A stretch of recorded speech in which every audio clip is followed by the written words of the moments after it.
Okay, so for this step, we're just going to really start building up the flesh tone. So we're going to just take some alizarin crimson, which is really thinned out with some medium, and we're just going to start working it in around the eyes, nose, mouth, brushing it in around the stitches that are all over his face. Just trying to put some color into his face and start the process of building up a really interesting flesh tone. This is pretty simple and pretty loose.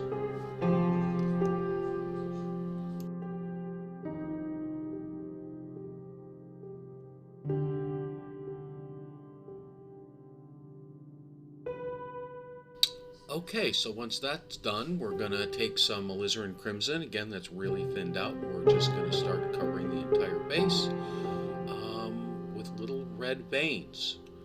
The entire face. And I won't show you all of that because that does take some time. So we'll just skip ahead.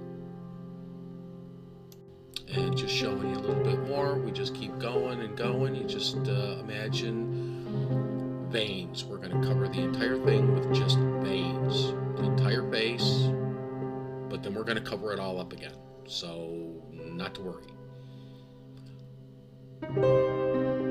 So this is what it looks like once we have most of it covered, and it does take some time, but you just keep going and going and going and going until you end up with something that looks like this. Now we're just brushing back some color, some burnt sienna around the eyes and shadows. Pretty much till we get the whole thing covered, and then we're going to take some white, again mixed with some medium, and start filling in between all those little veins to highlight them till we get the whole face done. And it's going to look pretty funky, like this. Don't worry, this is what it's supposed to look like. I know it looks kind of funky, but this is just the first step in creating really cool flesh tone. So once that's done, okay, so here we're just going to put some shadows back into his face, darken in some of the areas, put a little bit of color, start working on making the face look a little bit more round.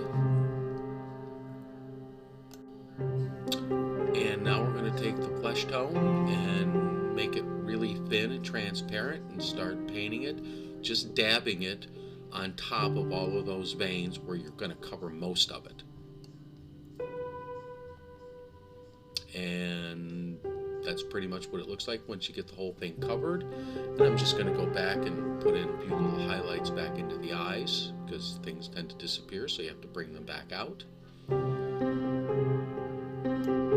And now that we have all that covered with the flesh tone, what we're going to do is we're going to go back over it again with the alizarin crimson thinned out with medium, and we're going to put some of those veins right back in, but not exactly where you left the original. You're going to kind of go in between all of those.